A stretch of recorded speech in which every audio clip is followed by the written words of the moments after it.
The stars looked different now that humanity knew they were not alone in the universe. Commander Jake Morrison stood on the bridge of the Earth's defense ship, Horizon, and watched the holographic display flicker to life before him. The message had arrived exactly at midnight. It's transmitted on frequencies that Earth scientists had only theorized about 3 days ago. Now here it was. Proof that someone out there wanted to talk. The hologram solidified into a creature that looked like it. It crawled out of humanity's worst nightmares and best science fiction dreams at the same time. 6 legs supported a crystalline body that shifted colors between deep purple and electric blue. Multiple eyes arranged in a circular pattern around what Jake assumed was a head. The translator box beneath the display hummed as it worked to convert the alien sounds into something humans could understand. Jake felt Lieutenant Amy Sullivan move closer to his right side. She had been with him for 5 years now, and he trusted her judgment more than anyone else on the ship. Her hand rested near her sidearm, not threatening, but ready. Good, they had no idea what this first contact would bring. The alien's voice came through the translator. As smooth and professional as any corporate executive back on Earth, it introduced itself as Vexther, a representative of something called the Galactic Council. Jake listened carefully as Vexther explained that humanity had been observed for the past 50 years. Their technological progress, their military capabilities, and their expansion into their own solar system had caught the attention of the Council.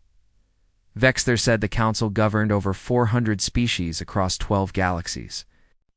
They maintained peace, facilitated trade, and protected member species from external threats. Humanity, the alien explained, had reached a level of development that qualified them for probationary membership. Jake felt his heart rate increase.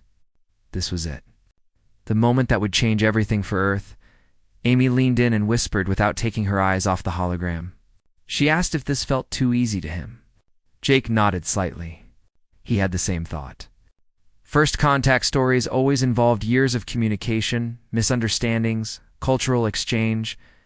This alien was offering them a seat at the galactic table like it was a job interview, Vexther continued, describing the benefits of council membership, access to faster-than-light travel technology that could take humans to other galaxies in weeks instead of centuries, medical advances that could extend human lifespans by hundreds of years, trade agreements that would bring resources Earth had never even imagined, defense treaties that would protect humanity from hostile species. But there was a price, and Vexther did not hide it. Council membership required contribution to the collective defense forces. Each member species provided ships and personnel to maintain peace across Council space. Humanity would be expected to commit a portion of their military to this peacekeeping effort. The exact numbers would be negotiated. But Vexther suggested starting with 20% of Earth's current fleet and corresponding personnel. Jake asked for time to review the terms and consult with Earth's leadership. Vexther's crystalline body rippled in what the translator interpreted as agreement. The alien transmitted a data package containing the full treaty documentation and said he would return in 1 standard week for humanity's answer. The hologram faded, leaving Jake and Amy standing in the sudden silence of the bridge. The week that followed was the most intense of Jake's life. He transmitted the treaty to Earth and found himself in constant video. Conferences with President Helen Grant and her cabinet, military advisors, scientists, diplomats, and economists all picked apart every word of the Council's offer. Jake participated in these meetings from the horizon while Amy coordinated with the crew to prepare for whatever decision came down. The treaty itself was hundreds of pages long, written in language that seemed straightforward but left room for interpretation. Several sections caught Jake's attention during his own review. One clause mentioned mandatory participation in conflict resolution operations. Another discussed resource allocation during Council-declared emergencies. A third outlined the command structure, making it clear that Council's strategic command, final authority over all peacekeeping operations. Jake raised these concerns during the meetings with Earth's leadership. President Grant acknowledged his worries, but pointed out the alternatives. Humanity could refuse the offer and continue alone, not knowing what other species existed out there or what threats they might face. Or they could accept, gain allies and technology, and deal with the political complications as they arose. Earth's military was strong, but could it stand against species that had been traveling the stars for thousands of years? Dr. Claire Morgan, Earth's leading xenotechnology expert, argued strongly in favor of acceptance. She pointed out that even limited access to Council technology could revolutionize human civilization. The medical applications alone could save billions of lives. The energy systems could solve Earth's climate problems. The agricultural techniques could end hunger. Could they really turn that down because of some vague treaty language? General Greg Foster, the highest-ranking military officer on Earth, was more cautious. He had spent 40 years in uniform and knew how politicians and bureaucrats could twist words to serve their purposes. If the Council wanted humanity's military strength, they would find ways to use it beyond simple peacekeeping. But he also admitted that Earth needed allies. This might be their only chance to find them. The debates raged through news networks and social media. Some people called for immediate acceptance, excited by the promise of a galactic community. Others demanded rejection, fearing humanity would lose its independence. Protests and celebrations broke out in cities around the world, sometimes in the same square at the same time. Earth had never been more divided or more united in its anticipation. On the sixth day, President Grant made her decision and transmitted it to Jake. Earth would accept the Council's offer with some requested modifications to the treaty language. They would commit 15% of their fleet instead of 20%. And they wanted guaranteed human representation in any strategic decisions involving human forces. Jake was authorized to negotiate these terms when Vexter returned. The alien appeared right on schedule. Jake presented Earth's counterproposal. Vexter's crystalline body shifted through several colors that the translator could not interpret before settling back to purple. The alien agreed to the 15% fleet commitment, but explained that strategic command structure was non-negotiable. The Council could not function if every species demanded veto power over military operations. However, human commanders would have tactical freedom in how they executed their assigned missions. Jake looked at Amy. She gave him a small nod. He thought about everything this decision would mean for humanity. The opportunities and the risks balanced on a knife's edge, but standing still was not an option. Earth could not hide in its corner of space forever. He accepted the terms on behalf of humanity and watched as Vexter produced a holographic document that glowed with the same shifting colors as the alien's body.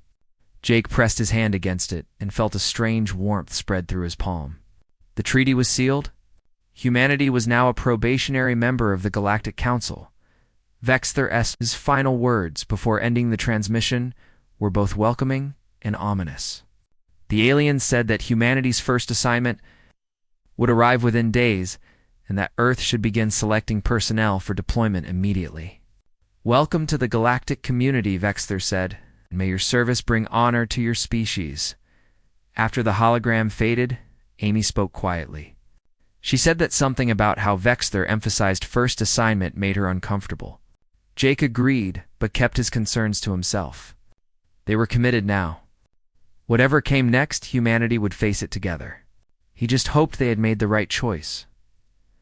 3 months had passed since humanity joined the Galactic Council and Captain Lisa. Chen was starting to understand the true cost of that decision. She stood on the bridge of the Earth defense ship Valiant, stationed in what the Council called the Outer Rim territories. Her ship was one of 12 in the patrol group, and only 4 of those were human vessels. The rest belonged to species she had barely heard of before deployment. The assignment seemed simple enough when the orders arrived. Patrol the border between Council space and the territory controlled by something called the Krell Dominion. Respond to any incursions. Maintain the peace.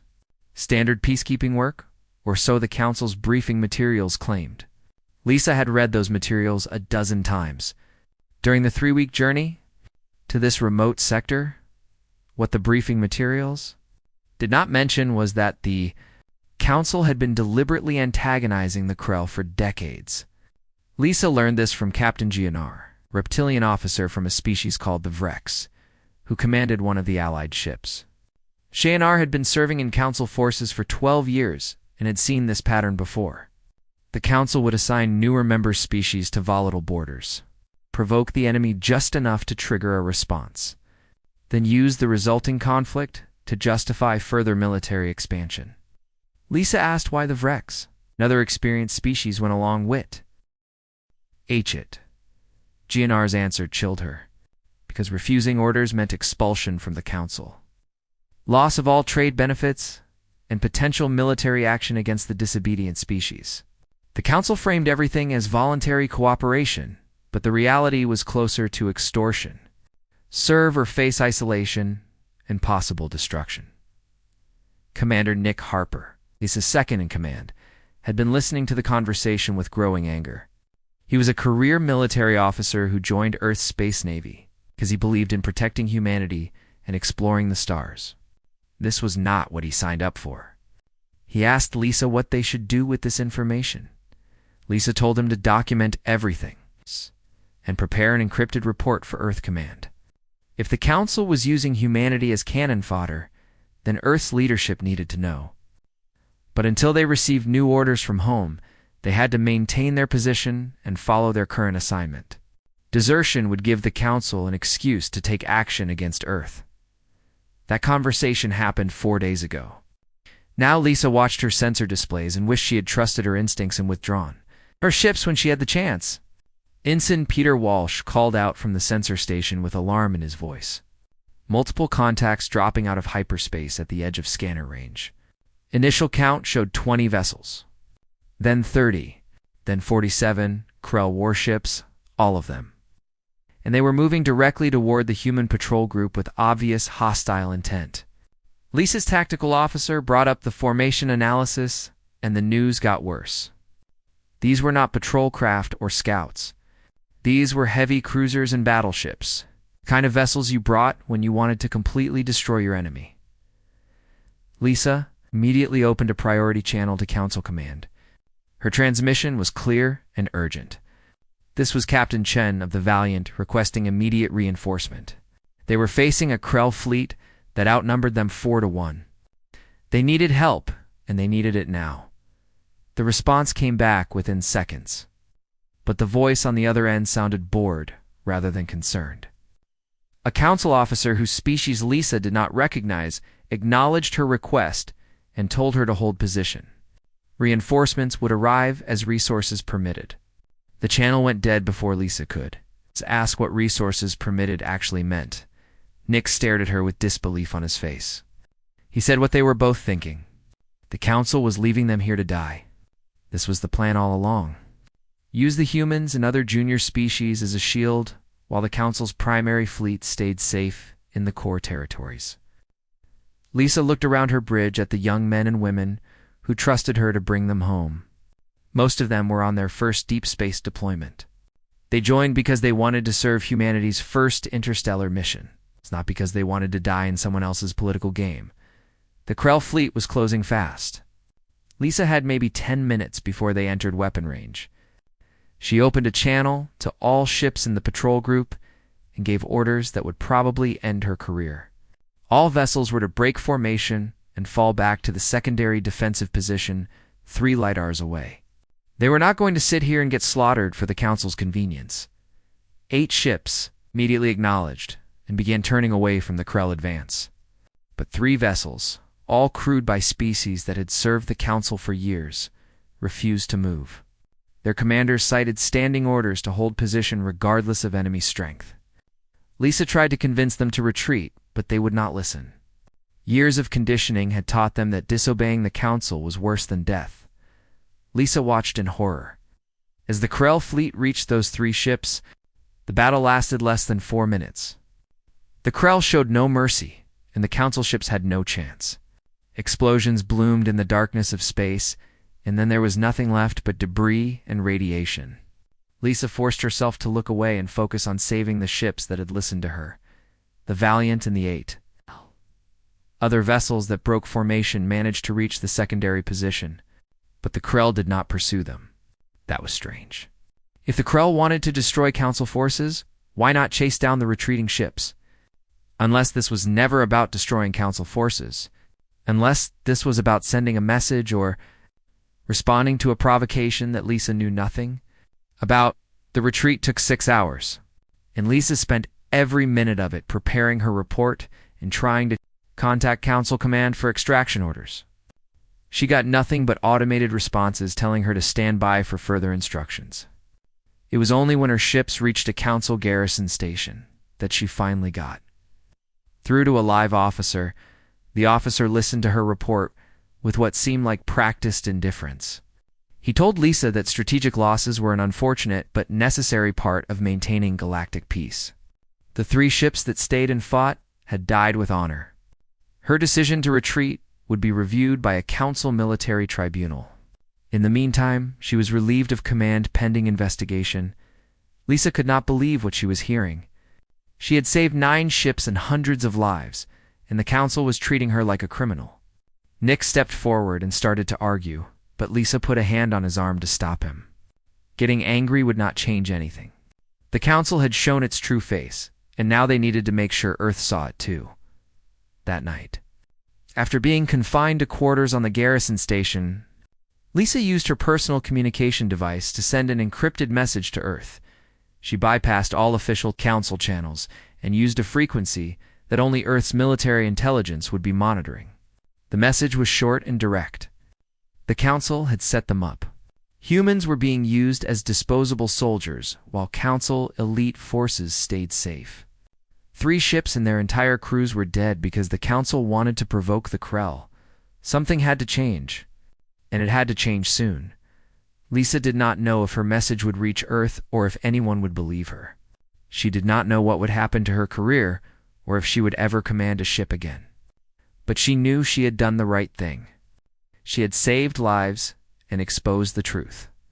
Whatever came next, she would face it with a clear conscience. 2 days later, the tribunal convened and found Lisa guilty of insubordination and cowardice in the face of the enemy. Her command was permanently revoked, and she was assigned to administrative duties at the garrison station. The Council's official report on the incident stated that 3 brave crews had sacrificed themselves to buy time for the rest of the patrol group to reposition. There was no mention of Lisa's warnings being ignored or the Council's refusal to send reinforcements, but Lisa's message did reach Earth, and it arrived at exactly the right time. Admiral Greg Foster opened the encrypted file in his office at Earth Defense Command and read it 3 times.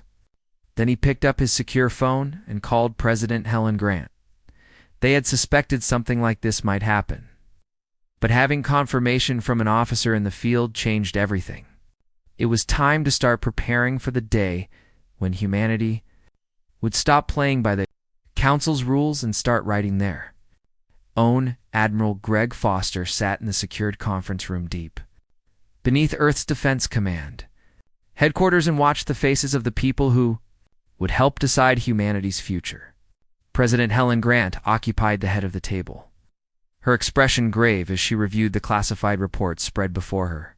To her left sat Dr. Claire Morgan, head of the Xenotechnology Research Division, and to her right was Colonel Steve Patterson, commander of Earth's Special Operations Forces. 3 generals, 2 intelligence directors, and the Secretary of Defense completed the circle. The room had been swept for listening devices 3 times in the past hour. The walls were lined with signal-blocking technology that would prevent any transmission from leaving this space. What they were about to discuss could not reach the Galactic Council's ears. Not yet, maybe not ever. Greg took a deep breath and activated the holographic display at the center of the table. Captain Lisa Chen's face appeared, recorded from her encrypted message sent 2 weeks ago. Her voice was steady, but her eyes showed the strain of what she had witnessed. She described the ambush at the outer rim, the Council's refusal to send help, 3 ships that died following orders, while 9 others survived by breaking them. She laid out evidence of the Council's manipulation and ended with a warning that humanity needed to wake up before more lives were lost. President Grant stopped the playback and looked around the table. She asked the question that everyone was thinking. How many ships had Earth lost since joining the Council? Greg pulled up the casualty reports, and the numbers painted a damning picture. 17 vessels destroyed in 3 months. 43% casualty rate among deployed personnel. Meanwhile, according to intelligence gathered from other sources, the Council's primary fleets had seen 0 combat in the same period. Dr. Claire Morgan spoke up, her fingers dancing across her tablet as she pulled up additional data. She said the pattern was clear and it matched historical records from other species that had joined the council. New members were always assigned to the most dangerous sectors. They always suffered disproportionate losses in their first year. The council called it gaining experience, but the reality was that they were being used as shields for the established powers. One of the generals asked if they could simply withdraw from the council. Greg shook his head and explained that the treaty humanity signed included withdrawal clauses that were nearly impossible to meet. Any species wanting to leave had to give 10 years' notice, return all gifted technology, pay substantial fees, and accept trade embargoes from all council members.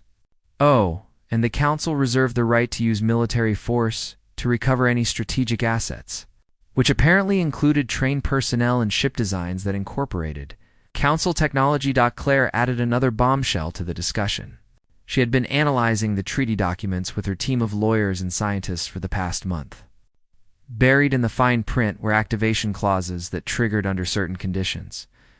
If the council declared a state of emergency, which they could do at any time for any reason they deemed sufficient, they could commandeer Earth's entire fleet. They could conscript human civilians for military service. They could seize resources, including food, water, and raw materials. Humanity had essentially signed away its sovereignty and not realized it until now. The room fell into stunned silence. The Secretary of Defense finally spoke, asking what options they had. Colonel Steve Patterson leaned forward and said what several others were thinking. They could not fight the entire Galactic Council head-on. The Council had hundreds of species and thousands of ships. Earth's fleet was advanced, but it was not that advanced. A direct confrontation would be suicide. But Greg had been thinking about this problem since Lisa's message arrived. He had an idea.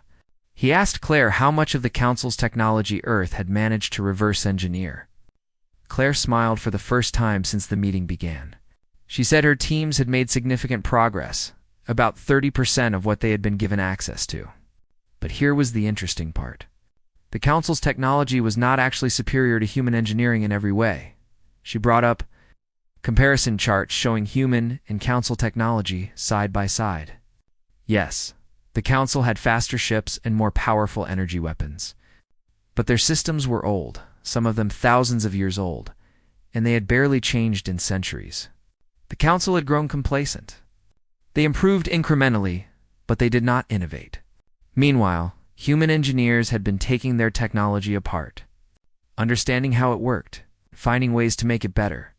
Claire's weapons development teams had already identified 6 critical vulnerabilities in Council shield systems.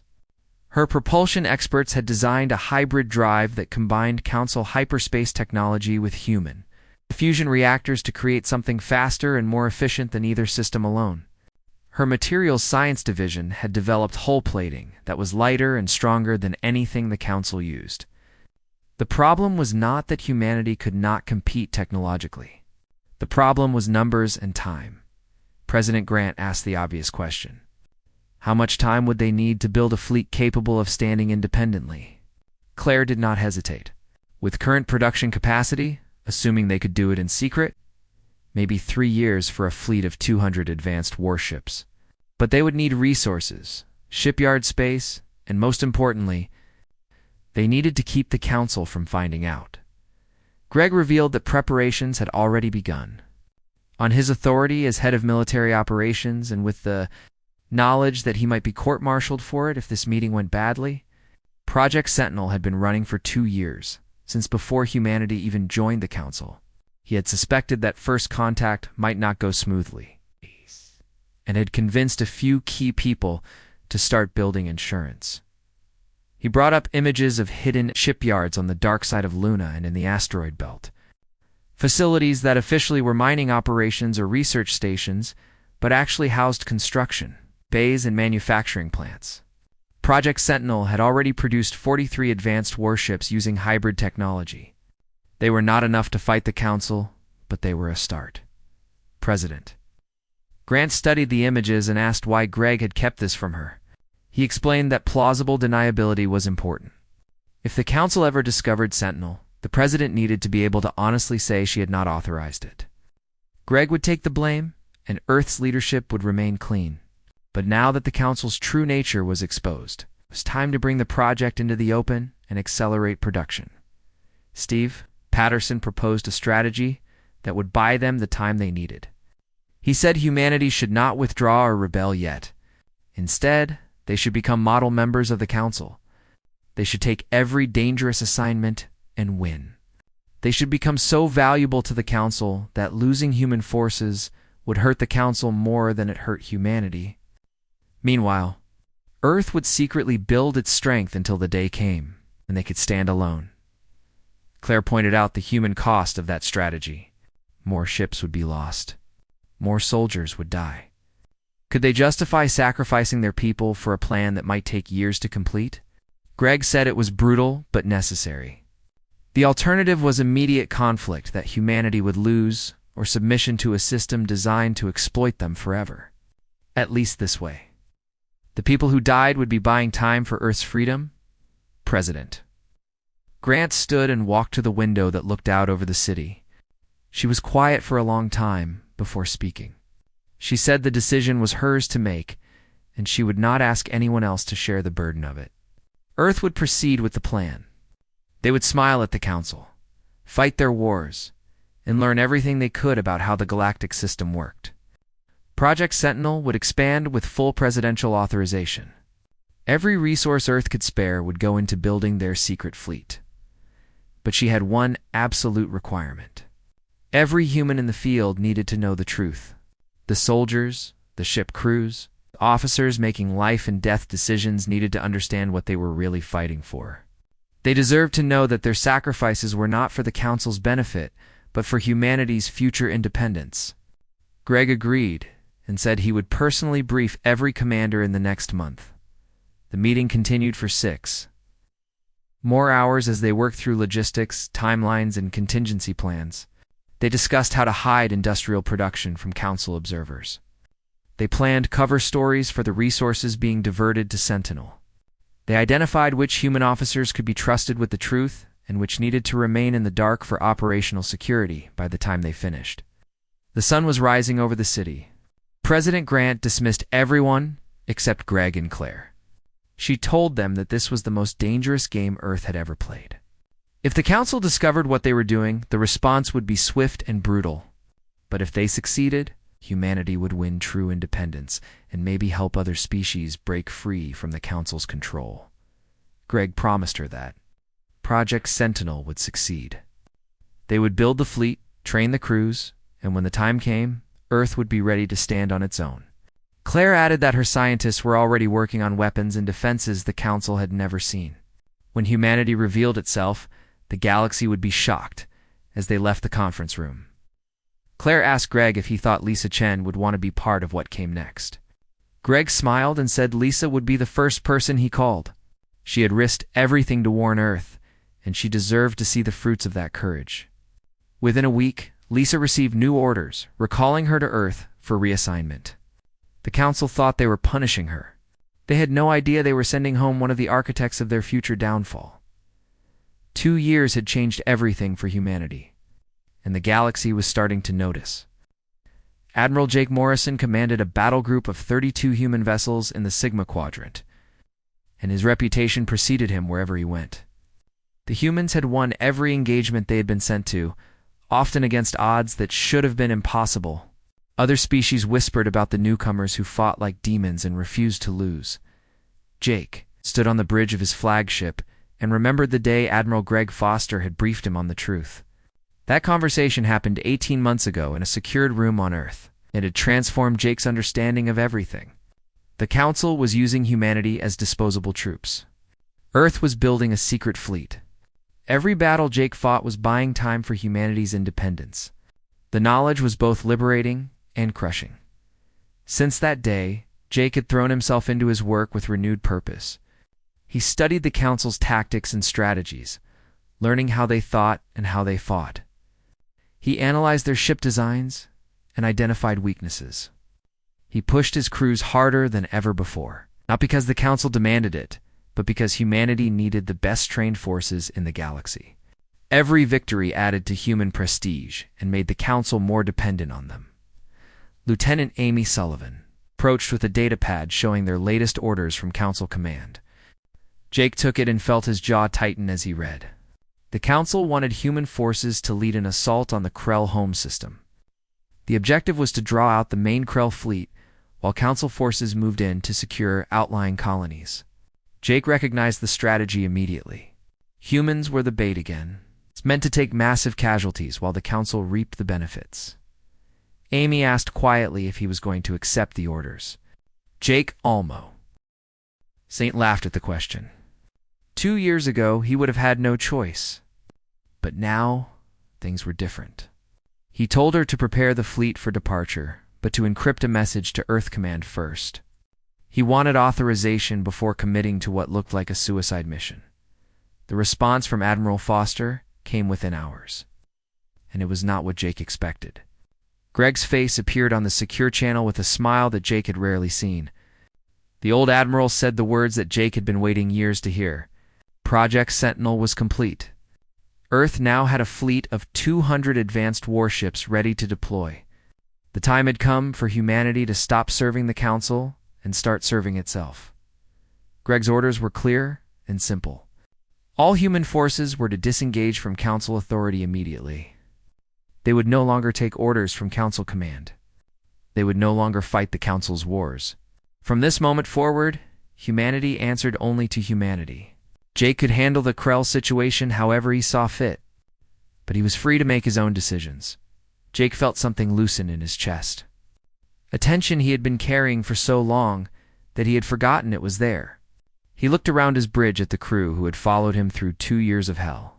They had fought and bled for the Council while knowing they were being used. They had trusted Jake to lead them through it and bring them home. Now he could finally give them the truth they deserved. He ordered communications to open a channel to all human vessels in the sector. Within minutes, every human captain was looking at his face on their screens. Jake saw Lisa Chen commanding the EDS Defiance, her eyes bright with anticipation. He saw commanders he had served with, fought beside, and trusted with his life. He told them the words that would change galactic history. Jake announced that as of this moment, humanity was no longer serving under Galactic Council authority. They were going home. But first, they were going to finish what the Council started. Not because the Council ordered it, but because it was the right thing to do. The humans had been played by the Council. So had the Krell. It was time to stop being pawns in someone else's game. Lisa was the first to respond, her grin visible even across the distance of space. She said it was about time and asked what the plan was. Jake brought up a tactical display showing the Krell home system and the surrounding territory. The Council wanted humans to attack and die. Instead, Jake was going to do something the Council would never expect. He was going to talk. His fleet of 68 human ships moved into position at the edge of Krell space. And then the Sentinel fleet arrived from Earth. 200 advanced warships dropped out of hyperspace in a display of force that made it clear. Humanity was no longer the weak newcomer the Council had recruited. Together, the combined human fleet represented more firepower than most Council member species could field. But Jake did not attack. Instead, he opened a direct channel to the Krell Dominion leadership. His message was simple and honest. He told them that humans had been manipulated by the Council, just as the Krell had been antagonized by them.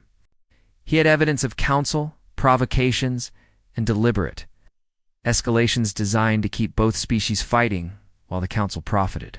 He was willing to share this evidence and discuss terms for a ceasefire. The wait for a response was agonizing. Jake's tactical officers monitored Krell fleet movements and reported massive ships mobilizing throughout their territory. For several hours, it looked like the Krell were preparing for the largest battle the sector had ever seen. But then a message came through. And it was not a declaration of war. The Krell Supreme Commander introduced herself as Scarvesh, and her voice carried the weight of someone who had seen too many years of conflict. She said that Jake's message was unexpected but not unwelcome. The Krell had suspected Council manipulation for years, but had no proof. If the humans truly had evidence, she was willing to meet and discuss it. Jake proposed a neutral location, an abandoned trading station at the edge of both their territories. Scarvesh agreed and specified that she would bring a small delegation. Jake said he would do the same. Amy warned him that it could be a trap, but Jake knew they had to take the chance. If this worked, it would change everything. The meeting took place 3 days later. Jake walked into the conference room with Amy and 2 other officers. Facing Scarvesh and her delegation across a table that had probably hosted hundreds of trade negotiations before the council shut down this sector. The Krell Supreme Commander was massive, easily 3 meters tall, with scales that shifted between green and bronze. Her eyes were intelligent and watchful. Jake presented the evidence that Dr. Claire Morgan's team had compiled over 2 years. Communications intercepts showing council ships provoking Krell border patrols. Financial records proving that council corporations profited from selling weapons to both sides. Strategic documents outlining how the council deliberately maintained conflicts to justify military expansion and control member species through fear. Scarvesh studied the files in silence for a long time. When she finally spoke, her voice was filled with barely controlled anger. She said the evidence confirmed what her intelligence services had suspected but could never prove. The council had been orchestrating their conflicts for decades, maybe longer. Both humans and Krell had lost countless lives in wars that benefited only the council's elite. Jake saw his opportunity and took it. He proposed a mutual defense pact between humanity and the Krell. Not just a ceasefire, but an actual alliance. They could trade, share technology, and present a united front against the council's manipulation. Maybe they could even help other species break free from the same system, Scarvesh asked. Why she should trust humans when they had been fighting for the council just days ago. Jake admitted that was a fair question. He explained that humanity had been tricked into joining the council and had only recently discovered the full extent of the manipulation. Earth had spent 2 years preparing to break free, and now they were ready. The Krell could either become their enemies and continue the cycle of violence, or they could become allies and build something better. The negotiations continued for a week. Lawyers and diplomats from both sides worked through the details of trade agreements, technology exchanges, and military cooperation. There were arguments and setbacks, but both sides wanted this to work. The alternative was returning to a war that neither side had wanted in the first place, when the treaty was finally signed. Jake and Scarvesh stood together for an official recording that would be transmitted across the galaxy. The Supreme Commander spoke first, announcing that the Krell Dominion and humanity had agreed to end their hostilities and form an alliance. Based on mutual respect and cooperation, Jake followed, explaining that both species had been victims of council manipulation and were now choosing a different path. The announcement hit the Galactic Council like a bomb. Within hours, Counselor Vexter appeared on every official channel, his crystalline body pulsing with colors that indicated extreme agitation. He declared that humanity had violated their treaty and committed an act of war against the Council. Economic sanctions would be imposed immediately, and military action was being considered. Jake watched the broadcast and smiled. The Council was already losing, and they did not even realize it. Threatening humanity and the Krell would only drive them closer together. Other species would see that the Council's power was not absolute. The carefully constructed system of control was starting to crack. President Len Grant made Earth's response in a broadcast that reached every corner of human space and beyond. She stood before the cameras and told the truth that the Council had hidden for millennia. She explained how the Council had tricked humanity with false promises and used them as disposable soldiers. She shared evidence of the manipulation and announced that Earth was withdrawing from the Council, effective immediately. Then she made an offer that would reshape the galaxy. Any species still trapped under the Council's control was welcome to seek alliance with humanity. Earth would trade fairly, fight beside those who fought beside them, and never treat other species as pawns. The age of Council domination was ending, and a new era of free cooperation was beginning. The diplomatic station hung in neutral space between 3 different territories, a symbol of the new order that was emerging in the galaxy. Admiral Jake Morrison walked through corridors that had been empty for years. Before this historic meeting brought them back to life, The station had once been a council trade hub, abandoned when the council decided this sector was not profitable enough to maintain. Now it served a far more important purpose. Jake entered the main conference hall where Krell's Supreme Commander Scarvesh was already waiting. The massive reptilian leader stood beside a holographic display showing star charts of the surrounding sectors. Her scales gleamed under the station's lights as she turned to greet Jake with a gesture that humans had learned meant respect among her people. The past 3 weeks had been a whirlwind of activity. After President Helen Grant's broadcast to the galaxy, 17 different species had reached out to humanity, expressing interest in leaving the Council. Some were small civilizations with only a few ships. Others were established powers that had been quietly resentful of Council control for generations. Each one had their own story of manipulation and exploitation. Jake and Scarvesh had been working nonstop to coordinate responses and build the framework for what they were calling the Free Worlds Alliance. It was a deliberately simple name, chosen because it stated their core principle clearly. Member species would be free to govern themselves, trade with whom they wished, and defend their own interests. No manipulation, no hidden clauses, no using other species as disposable troops. Scarvesh brought up a new star chart showing the current political situation. The Galactic Council still controlled the core territories and most of the major trade routes. They had over 300 member species, though intelligence suggested that number was starting to drop. The Free Worlds Alliance had 19 members so far, with another dozen species in active negotiations. It was not enough to challenge the Council militarily, but it was enough to survive. Jake studied the map and pointed out the weak points in Council space. There were sectors where member species were openly unhappy with their treatment. Trade hubs where merchants were tired of excessive council taxes and regulations. Border regions where the council's military presence was stretched thin by ongoing conflicts. If the alliance played this correctly, they could attract more members without firing a shot. But Scarvesh had concerns about the council's response. She said Councillor Vexter had been making threats for weeks, talking about military action to bring rebellious species back into line. The Council's propaganda networks were running constant broadcasts, claiming that the alliance was dangerous and unstable. Some species were being intimidated into staying with the Council out of fear. Jake admitted the Council's threats were real, but pointed out that military action would be harder than Vexter claimed. The Council had always relied on member species to provide their military forces.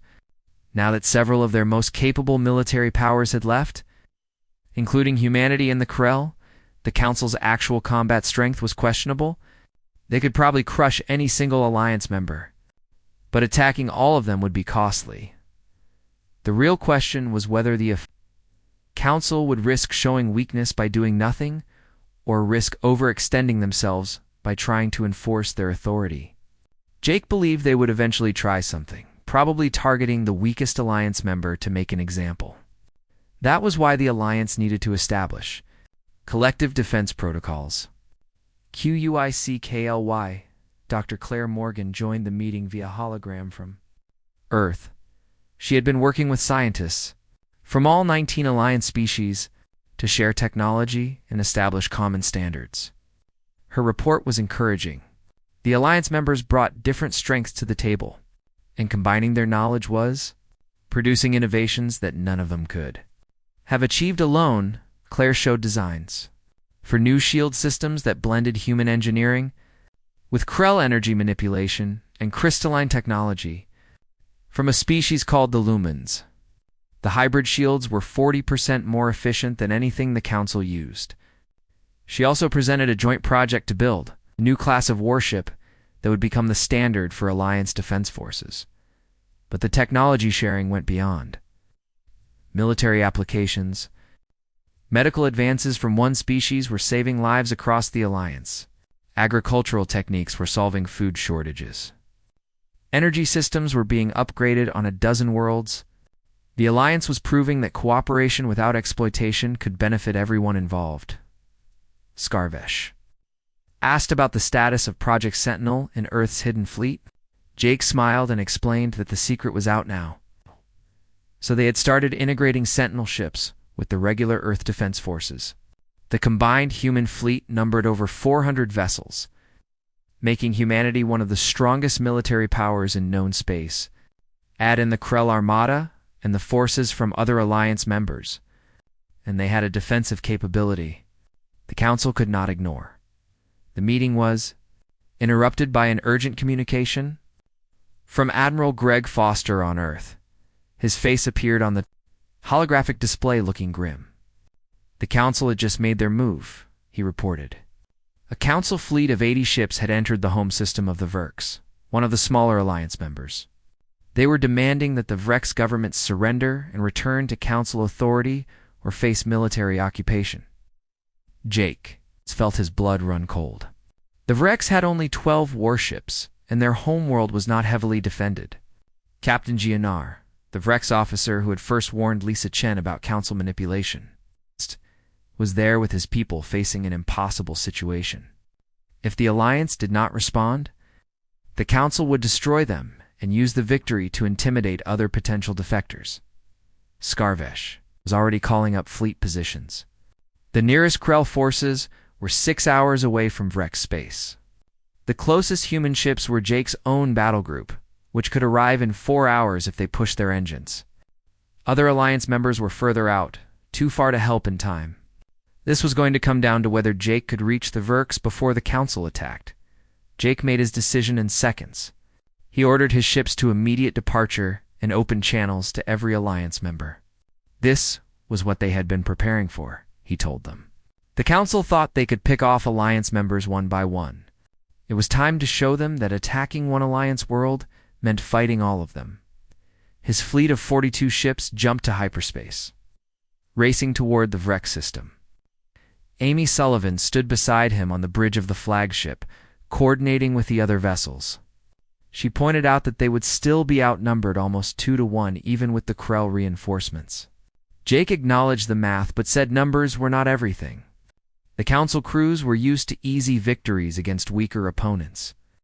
Human forces had been forged in actual combat against serious threats. The Vrex system appeared on their sensors for hours later. The Council fleet was in orbit around the Vrex homeworld, with weapons armed, but had not fired yet. They were probably trying to force a surrender through intimidation. Jake opened a general broadcast on all frequencies so everyone could hear what came next. He identified himself as Admiral Jake Morrison, commander of the Free World's Alliance Defense Forces. The Council fleet was in violation of Alliance territory and needed to withdraw immediately. There would be no negotiation and no surrender. If the Council wanted the Vrex, they would have to go through every ship in the Alliance to get them. The Council fleet commander responded with arrogance dripping from every word. He outranked Jake and commanded twice as many ships. This was an internal Council matter, and human interference would be considered an act of war. The Vrex would return to Council control peacefully or be brought back by force. Jake smiled coldly, gave the order that would change everything. All ships were to move to battle formation and prepare to engage. Target their weapons and shields first. Disable rather than destroy where possible. These Council crews were not their enemies, just people following bad orders. But if they wanted a fight, the Alliance would give them one they would never forget. The battle lasted 40 minutes, and the Council fleet never had a chance. Human ships moved with precision that came from years of actual combat experience. Their hybrid shields shrugged off Council weapons while their own guns found every weakness in enemy defenses. The Krell reinforcements arrived halfway through. Their powerful energy weapons tore through Council formations. When it was over, 63 Council ships were disabled and drifting. 17 had escaped by jumping to hyperspace. 0 Alliance ships were destroyed, though several had damage that would need repair. Jake ordered rescue operations for the disabled Council. Cruzen sent a message to Counselor Vexther that would be heard across the galaxy. He said, "The Free World's Alliance had just issued its own order, and the Council had better listen carefully. Any attack on an Alliance member would be treated as an attack on all members. The Alliance would defend its own with everything they had. The Council could accept this new reality and learn to coexist peacefully. Or they could keep testing Alliance resolve, find out exactly how strong humanity and its allies had become." President Helen Grant. broadcast a message that reached every world in Council and Alliance space. She explained that the Alliance did not want war with the Council. They wanted freedom and respect. Any Council member who wished to join the Alliance would be welcome. Any species that wanted to remain with the Council could do so without interference. But the days of the Council using fear and manipulation to control others were over. Over the following months, the political landscape shifted dramatically. 37 more species left the Council to join the Alliance. The Council's authority crumbled in the outer territories as worlds realized they had choices. Trade routes reorganized around Alliance principles of fair exchange. New technologies spread freely instead of being hoarded by Council elites. Jake Morrison became the first Supreme Commander of Alliance Defense Forces, coordinating military cooperation between species that had been enemies just months before. Lisa Chen took command of the Alliance's Rapid Response Fleet, ensuring that no member would ever face threats alone. Scarvesh worked with President Grant to establish the Alliance Charter, a document that guaranteed sovereignty and mutual support without the exploitation that had defined the Council. The Galactic Council still existed,